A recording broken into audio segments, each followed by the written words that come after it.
Living Corporate is brought to you by The Access Point. The reality is, this is the largest influx of Black and brown talent corporate America has ever had. And as a result, a variety of talent entering the workforce are first-generation professionals. The other reality? Most of these folks aren't learning what it means to navigate a majority white workplace in their college classes. Enter The Access Point, a live weekly web show within the Living Corporate Network that gives Black and brown college students the real talk they need and likely haven't heard elsewhere. Every week, our hosts and special guests are dropping gems, so don't miss out. Check out The Access Point, airing every Tuesday at 7 p.m. Central Standard on livingcorporate.tv.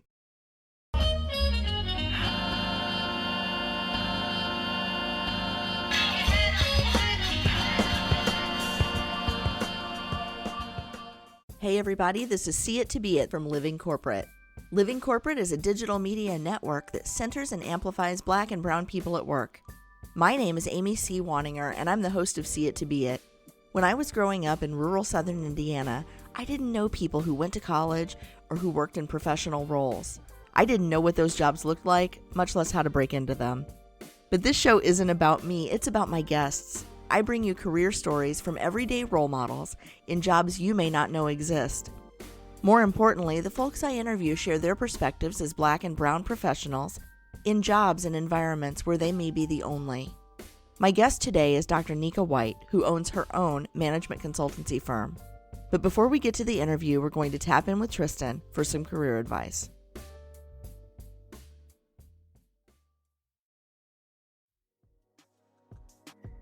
What's going on, Living Corporate? It's Tristan, back again to bring you another career tip. This week, I want to talk about some of the common outreach mistakes you might be making. Have you ever reached out to a recruiter, someone on LinkedIn, or just someone you want to connect with and they never responded? Believe me, I've been there. There's a couple of common mistakes that many of us make when we reach out that may be blocking us from our blessings. First, sending a generic message. I can almost guarantee that you don't like to receive generic messages, so why would you send one? Make sure that each message you send out is tailored to the person that you're reaching out to. This goes for both email and LinkedIn. The next mistake is asking for something in your initial email besides time. Outside of requesting 15 to 30 minutes of their time, you shouldn't be asking for a referral or to be considered for open roles. Instead, figure out where you can provide value and give your contact some time to get to know you, what challenges you're facing, and how they can assist. The final mistake is thinking that the purpose behind every connection is that the person will get you a job. If this is what you think, you're setting yourself up for failure. Your contact is going to think you're only trying to use them, and no one likes to feel used. Make sure you display genuine interest in the person, what they do, and the industry you're trying to go into. Remember, each interaction is a chance for you to gain information and insight that can help you tailor your resume, help you with answers in your interview, and even prepare you for conversations with other professionals within your industry. Landing the referral is just a bonus of developing genuine relationships. With unemployment levels being so high, that means the market is quite competitive. So networking is an even more vital part of your job search. Watch out for these mistakes and make some adjustments in your outreach to increase your chances of a response. This tip was brought to you by Tristan of Layfield Resume Consulting. Check us out on Instagram, Twitter, and Facebook at Layfield Resume, or connect with me, Tristan Layfield, on LinkedIn. Living Corporate is brought to you by The Leadership Range, a podcast within the Living Corporate Network. Hosted by globally certified and Fortune 500 executive coach and leadership development expert Neil Edwards, The Leadership Range is focused on having real, raw, soulful, and accountable conversations about inclusive leadership, allyship, professional development. Every week is a new episode with new learning and new actions to take on to grow inclusively. Make sure you check out The Leadership Range everywhere you listen to podcasts. Welcome back to See It to Be It. My guest today is Dr. Nika White. Dr. White is a national authority and fearless advocate for diversity, equity, and inclusion. As an award-winning management and leadership consultant, keynote speaker, published author, and executive practitioner for DEI efforts across business, government, nonprofit, and education, Dr. White helps organizations break barriers and integrate diversity into their business frameworks. Her work has led to designation by Forbes as a top 10 D&I trailblazer, and it is an absolute honor to have her on the show and to call her a friend. Welcome, Dr. White. Thank you so much, Amy. I am thrilled to be here as your guest, and I'm so honored that you thought of me. So thank you. Oh, I think of you all the time, not just in relationship to this show, but I love following you on social media. I learn a lot from you, and I love the energy that you exude, especially in a space that can be very, very difficult and very exhausting as someone who also works in this space. So exhausting is a good word for this work. While it's rewarding, it really is hard work. And I don't think that people necessarily realize that. So I appreciate you bringing that to the fore. Yeah, absolutely. So tell us a little bit about the work you do and how your consulting firm is kind of unique in this space. Sure. So my management consulting firm, we intersect the work of diversity, equity, and inclusion with leadership in business. We work with all types of clients, different industries, different sizes, private, public sector, and primarily we help them to integrate into their business framework strategic diversity, intentional inclusion, and a lens of equity. And what that looks like from client to client can vary based upon where those organizations are within the continuum of diversity, equity, and inclusion. But I like to say that our primary focus is in two key areas, one of which is DEI strategy work, and the other would be instructional design, content creation, and so facilitation of learning and development experiences that fall under the broad umbrella of diversity, equity, and inclusion. So as part of the second half of the question, what makes my firm unique is, I have grown to understand that there are a lot of DEI practitioners that have structured their business in a similar fashion. So I don't know how unique necessarily these points are that I'll share, but it's certainly something that I take a lot of pride in. We are a boutique consultancy. So for us, we truly understand that there's not a one-size-fits-all approach. The work of diversity, equity, and inclusion is really personal for us. We have deep convictions about it. And so that extends to how in which we like to collaborate and partner with our clients as extensions of their internal team. For us, it's all about impact.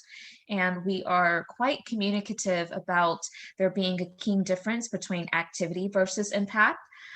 So even how in which we execute and provide solutions to address clients, challenges and opportunities from a DEI perspective, we really like to get to the crux of the matter, peel back all the layers, identify those root causes of issues that could be compromising inclusion and solving for it in that way. And that can look different from client to client, but it's mostly about looking at policies, culture, systems, and allowing that information to help inform a path forward plan that can lead to greater sustainability. Now, you didn't start out your career in D&I, and I was wondering if you could share the story about how you got into this work, where you started, and kind of how you made this transition. Sure, I'm happy to share that story, Amy. So you're right. I often jokingly say that the work of DEI somewhat found me. But my background is marketing communications, and I had a long tenure working in that space, and I really enjoyed it. I thought that I was going to be in that space for the long haul. Everything about it was what I felt like was in my element, the on time, on budget, on strategy. It was what my undergraduate degree was in. And so after spending some time working within an ad agency environment as a marketing communications professional, I really started to ponder why there aren't others who look like me as a Black female that were taking advantage of what I saw as a very fulfilling career path. And when I began to consider that and the work of marketing professionals, which is to be smart marketing partners to our clients' consumer constituencies who represent diverse America, it just begged the question, why aren't communication firms, advertising agencies being much more intentional to create greater level of deepened commitment to realizing the strength of diversity, equity, and inclusion. And the agency that I worked for at the time, it was headquartered in Greenville, South Carolina, but it also had a presence in an office in New York. So I was in between both offices. And it always was amazing to me to even go to the New York office and see that the advertising capital of the world, right? New York was even challenged with diversifying this industry. And so I saw that as a business case. I knew that at the time, the big, hairy, audacious goal, the BHAG for the agency I worked for, was to become the most admired agency.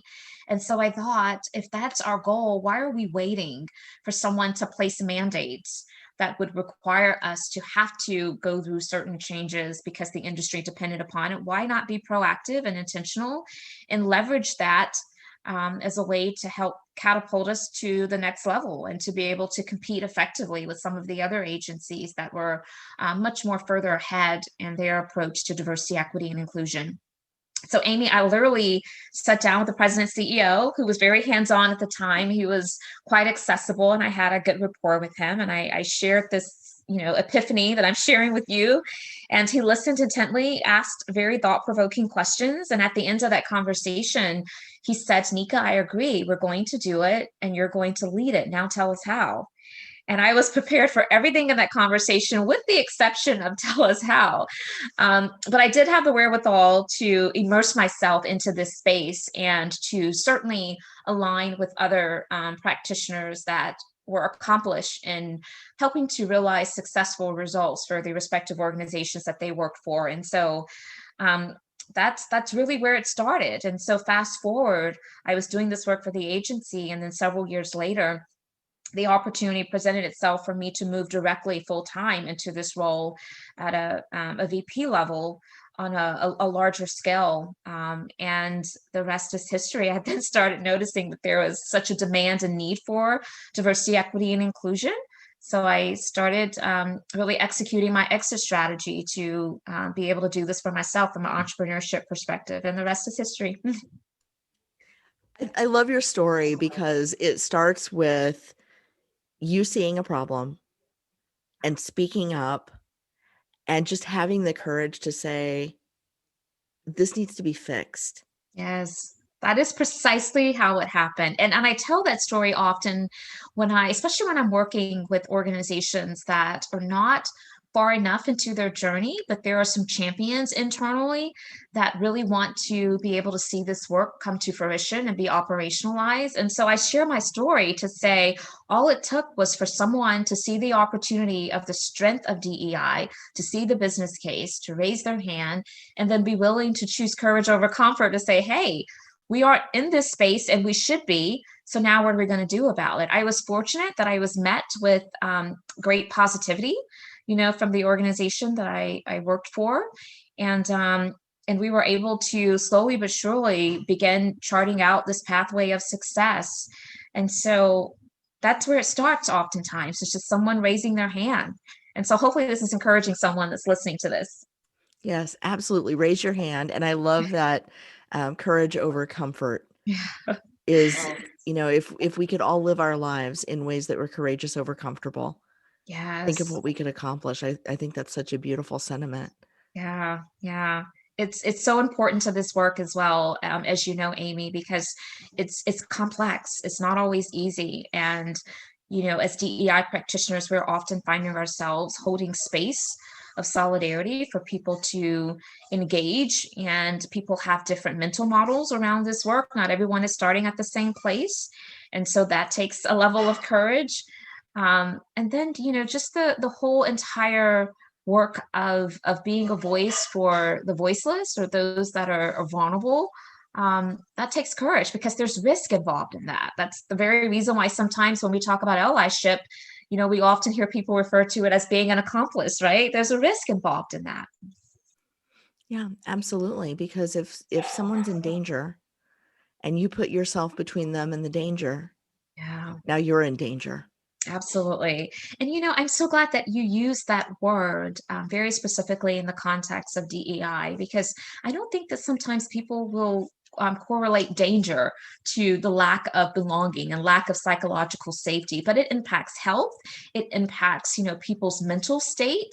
There's so much that can compromise a person's ability to show up at their best, that it is dangerous. It's dangerous even for organizations to not think intently about the value of DEI if they want to remain relevant and to, again, have that competitive advantage and be able to attract and, retain the best talent. I mean, there's so many reasons that, there are business risk associated, or even just, risk to the moral imperative of organizations that want to be found caring deeply about humanity and community. So I appreciate the use of that word. Well, I think the opposite of safety is danger. Yes, And that's we true. talk about needing psychological safety, financial security, job security, physical safety. I mean, these are real issues happening all around us every day in the workplace, for Black and brown people, for LGBTQ people, for women, for people with disabilities. There's a lack of safety. And to me, it says, well, we're in danger and we Oh, need to do absolutely. something about that. No, absolutely. Absolutely. And I think language is so important. And so I pay attention to the words that are being used in the context of DEI. I think that we have to be thoughtful about how in which we talk about the implications, because words matter. And I think that it has the ability, if we're thoughtful with our words, to help provide the clarity that's needed and to help people to be called to action in a way that's a bit more urgent than perhaps just being nonchalant about the state of our society right now. And I think that's what we need people that are willing to act with urgency, and that requires clarity. I often say that resistance is a matter of lack of clarity. So if we can help bridge that gap through our thoughtfulness of our words and how we talk about it and frame it, that's important. You were just asking about my background and how I gravitated to this space of DEI. I so appreciate my marketing communications background, because I often share that I leverage that skill set to the work of DEI every single day, because it's not just about helping people through these learning and development experiences or through strategy conversations to understand the constructs of diversity, equity, and inclusion in theory and practice, but it's also about how are we positioning this, right? How are we developing the DEI brand assets, like the mission and the vision, to help people to have this common language upon which we can coalesce around, which helps with the clarity piece. And so I think that the marketing communication side of things is critically important to the overall effectiveness of being able to get the buy-in that's needed to sustain effective impact.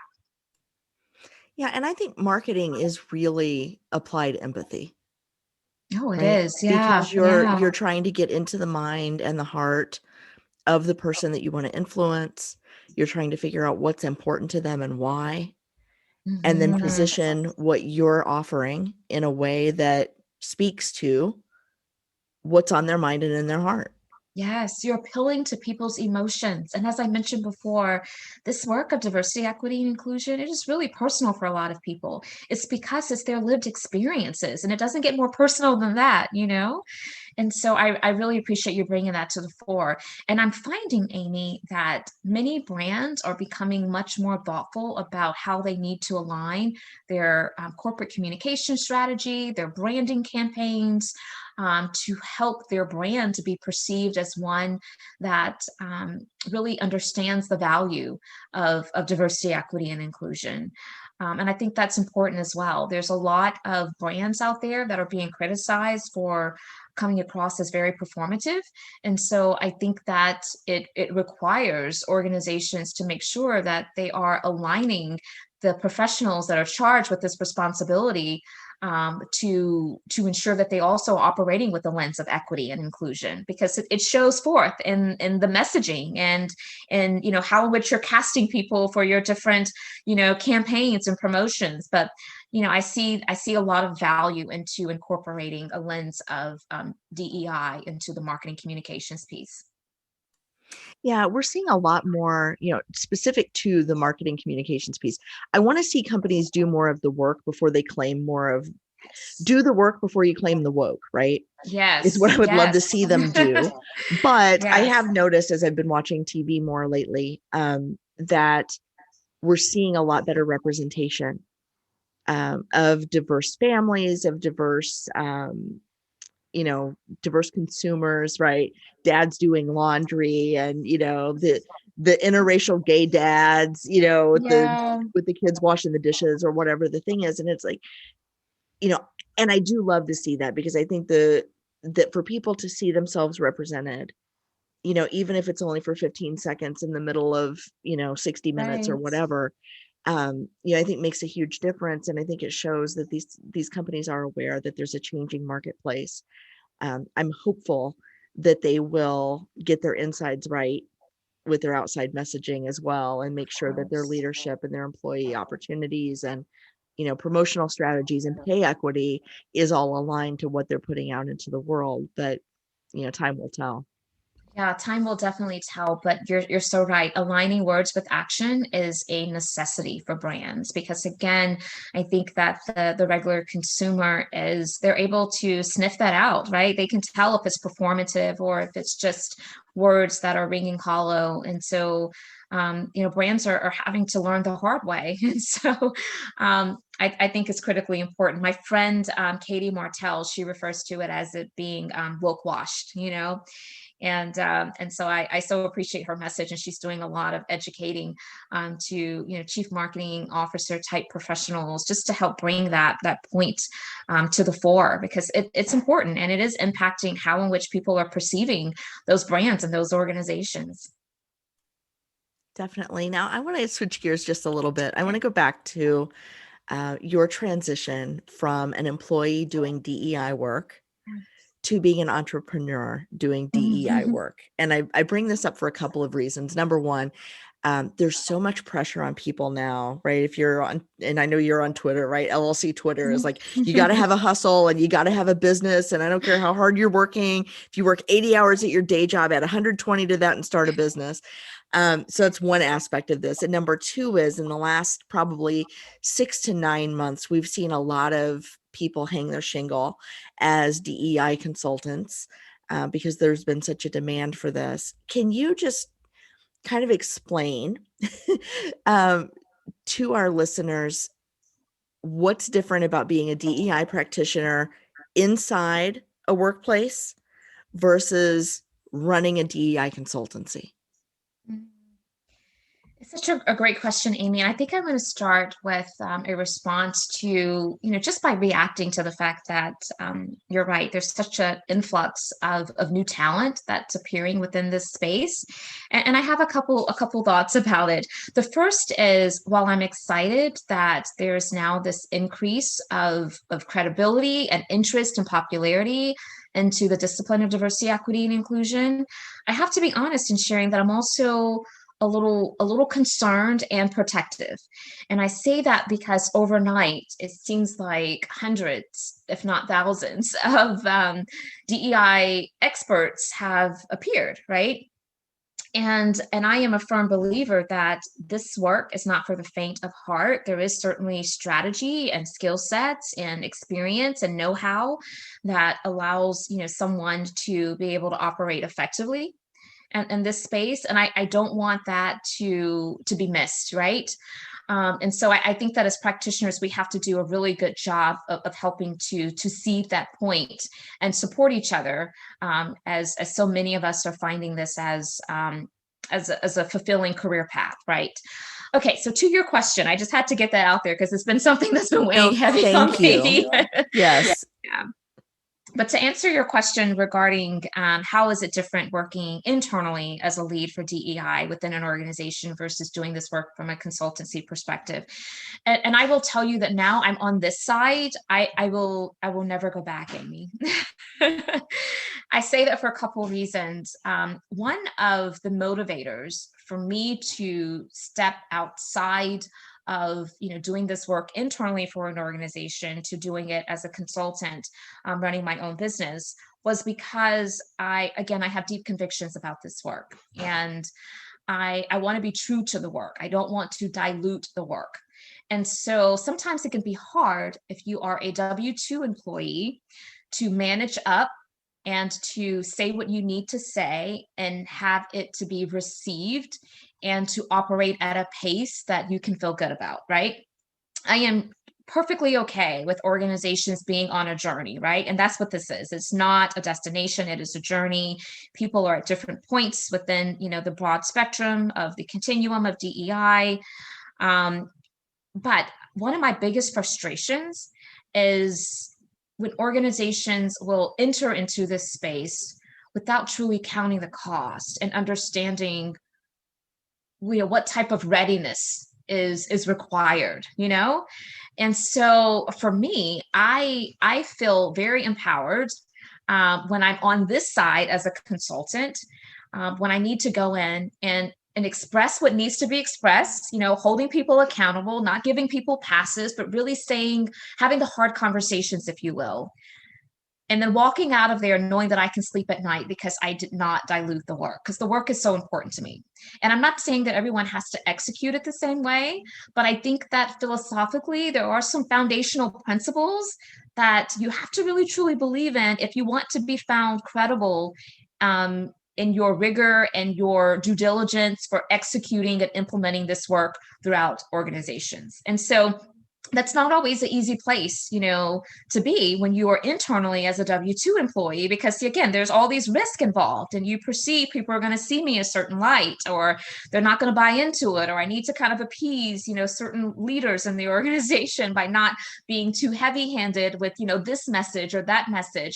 And I didn't like that. I didn't like the politics of all that. I didn't like the complexity of all that. And I'm not saying that even as a consultant, there's not a level of thoughtfulness that goes into how in which you are sharing the message and you're coaching and guiding and consulting, but there's less risk involved when I'm on this side, because I'm not just relying upon one particular client, if you will. And the same way that clients will vet NWC, my firm, we're also vetting them to see if there's a good match there. We ask our questions as well, and we don't proclaim at all to be a one-size-fits-all approach or for every organization. There's certain things that we look for that allows us to be an effective partner. And so that's the main difference that I have seen being on the outside versus working directly internally. Yeah. And for all of that, right, how easy, not easy, but how much freedom there is in having that clout as a consultant, right? Because you can go in, and I don't think that's just true in DEI, right? I think that's true in a lot of fields. It's true. You're right. If you go in as a consultant, they're paying you 3 times as much, so they listen to you. As opposed to as soon as they hire you and you're sitting in their office in their chair and using their, their hardware, right? Now it's like, oh, that's cute, but no, we're not doing it that way. Right? Right. Exactly. But even for all of that, being an entrepreneur is hard work. Oh my goodness. Because it's not just about being good at the work, right? I mean, yes. you've got a whole back office to run on top of. Yes, I tell my team often, and not to put the burden on them at all, because I chose this life. I chose the route of entrepreneurship. And so I own that. But we have conversations frequently about the weight of entrepreneurship. And the reason why is because I wanted my team to fully understand that in order for me to be at my best as a leader of the organization, to take us to the next level, I can't always be in the trenches of the day-to-day. I have to also be able to have space to create and to think and to grow the business to the next level. And that's different. And so even as I was sharing with you before, Amy, we are overnight going to be doubling the size of our team. And in preparation for that, part of what I've been articulating to my existing team is that this is a way for me to help build my leadership bench so that I can serve in a true fashion of a CEO. I don't take it lightly that my colleagues, my teammates who make me smart every single day, that they rely on me to help support their families. And I don't want to let them down. And so while I chose this life of, carrying the burden of entrepreneurship, the weight is heavy. And I just want them to have that perspective. So while each of them, as they are assigned to different account teams, that's what they have to worry about are those account teams. I have to worry about all of the account teams, grooming and preparing my leadership bench for, greater upward mobility so that I can, again, at some point in time, feel confident stepping away from the day-to-day being in the trenches. And that's real. And so I was in a moment of vulnerability. I shared that with them, and I'm glad that I did. Although I hesitated a little bit in the beginning, I'm glad that I did, because I think it allows them to appreciate more the need for them to be on this trajectory of problem solving on their own, leaning on each other where they can as thought partners, so that it does free me up where appropriate to create and to grow the business and to make sure that we are thinking about the future. So anyway, but yeah, entrepreneurship is terribly hard. It's not for the faint of heart. And yeah, it can be painful, but it also can be incredibly rewarding. Yeah, absolutely. And thank you for opening up and for sharing that with us. I think that a lot of us, it can be very lonely being an entrepreneur. It can be even lonelier being a CEO, right? Yes. So as a solopreneur, there are other solopreneurs that are out there doing, kind of what you're doing. And you can sort of, you can have those moments where you kind of fall apart, right, with each other.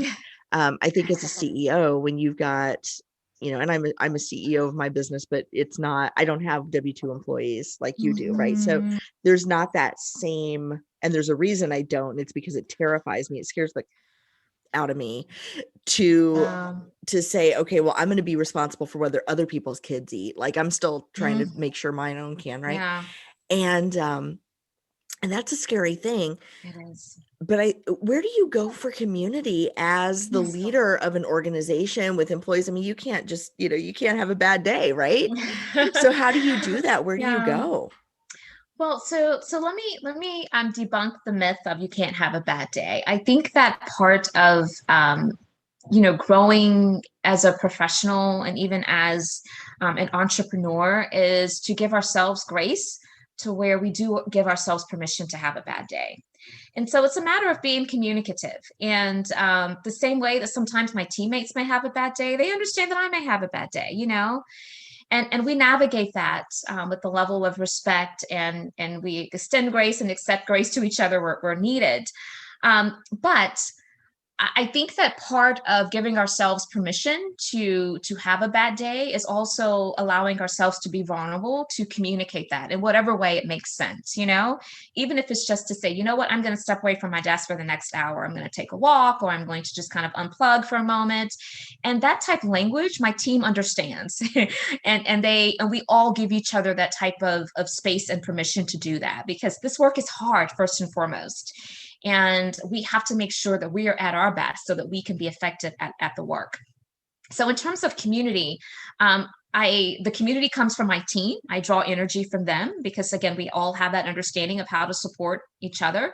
But then equally important, there are other entrepreneurs that I connect with on a frequent basis just to be thought partners. Some are in the industry, some are outside of the industry. And again, it's just, as you mentioned, it can be really lonely. So knowing that there are others who are navigating the complexity of business growth and entrepreneurship, that community really helps to ground me. And so I think that's critical. And I also have individuals that are in my corner and my network that are really astute from a business coaching perspective. My husband is one of those. He's been an entrepreneur much, much longer than I have. And so I can bounce ideas off of him. I can say, hey, I need you to coach me through this. And I think that's important. So the bottom line is that this work is hard, as we've already articulated. And so it certainly behooves every business leader and entrepreneur to find that community and to not be afraid to see that as a safe space, to be vulnerable and transparent, to say, I need help. I need some best practice sharing. Let's kind of crowdsource around this. And that's okay. Thank you so much for sharing that, and for challenging the notion that you can't have a bad day. A lot of times I feel like, I know that we're also busy comparing our insides to everyone else's outsides. But sometimes I think, oh my gosh, like, do I even know what I'm doing? Oh, let me tell you, imposter syndrome is real. It shows up for me on a weekly basis, you know. Oh, thank goodness. I know. I put something on social media the other day, and I really it was encouraging and inspiring to a lot of people. So I appreciated them commenting in that regard. But really, it was for me. And I'm paraphrasing here, but it was something along the lines of, I bet on myself, because how can I expect others to bet on me when I don't bet on myself? And it's not because I always feel completely confident walking into that situation, but it's because I feel like we have to be willing to trust ourselves, bet on ourselves if we want others to also see us in that light. And that's an important aspect for entrepreneurs. Imposter syndrome is real. I got to tell you, Dr. White, I would bet on you any day of the week. Oh, you're so kind, Amy. I appreciate that. Well, I've been Really watching kind you for a words. long time, and you are the real deal, and an inspiration. Whether you intend to be an inspiration for Aw. others or not, you truly are. You're so kind. Thank you. Thank you so much for saying that. And I feel the same about you, Amy. I'm so glad to have you in my network. It's so funny how we have all of these connection points and like BFFs from a social media perspective. And sometimes we have never even met the individuals, but there's just always this like-mindedness with the content that's being shared. And even before you and I had a chance to have a formal introduction, I felt that way about you. So it's just such a gift and a treat for us to now actually be in communication with each other beyond social media. Absolutely. It's funny because I have friends that I know so well through social media, particularly Yes. Twitter, that I forget that I've not met them in real life. I know. And so then, Isn't I'll that see them at a funny? conference or I'll be somewhere and I'll like sit down next to them. I'm like, hey, how are you? And they're like, oh my gosh. And, and then it's like, oh, that's right. We haven't actually met. Yes, I know. Isn't it great though? That's one of the beautiful aspects of social media, is that you can have this whole population of people that you feel this kindred spirit with, and you've never even met them in person. Yeah. And someday when we can all travel safely again, we'll have to I get together know. and have that community in person, at least Absolutely. for a little bit. Yeah. So, Dr. Nika White, thank you so much for your time today, for sharing your expertise, for your vulnerability, and for being on the show. I'm so grateful to have you. Well, I am so grateful that you thought of me, Amy. Really, I don't take it lightly. You could have had anyone, and I know that you have some tremendous guests that come on your show. And so I'm just grateful to have been able to share this space with you. So thank you. Living Corporate is brought to you by The Break Room. Have you ever felt burnt out, depressed, or otherwise exhausted by being one of the onlys at work? You know what I'm talking about. Hosted by Black psychologists, psychiatrists, and PhDs, The Break Room is a live weekly web show in the Living Corporate Network that discusses mental health, wellness, and healing for Black folks at work. Name another weekly show explicitly focused on mental health, wellness, and healing for Black folks at work. I'll wait. This is why you got to check out The Break Room, airing every Thursday at 7 p.m. Central Standard Time on livingcorporate.tv.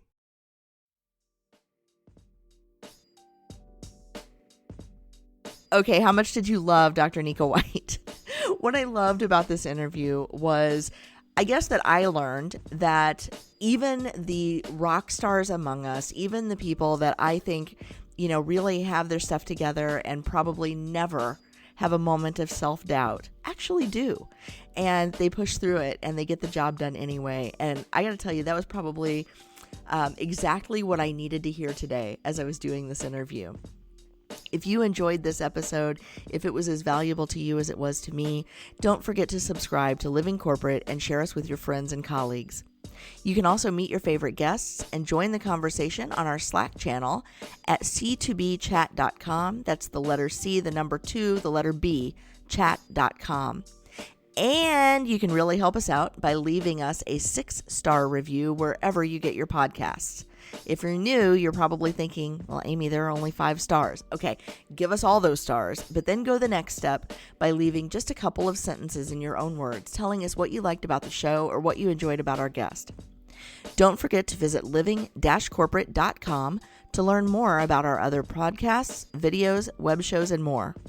See It to Be It is brought to you in part by Lead at Any Level, a certified woman and LGBT-owned business dedicated to helping organizations build inclusive cultures and diverse leadership pipelines. Lead at Any Level. Leaders can be anywhere and should be everywhere. Learn more at leadatanylevel.com. That's it for this episode of See It to Be It. This is Amy C. Wanninger, and I'll see you next week.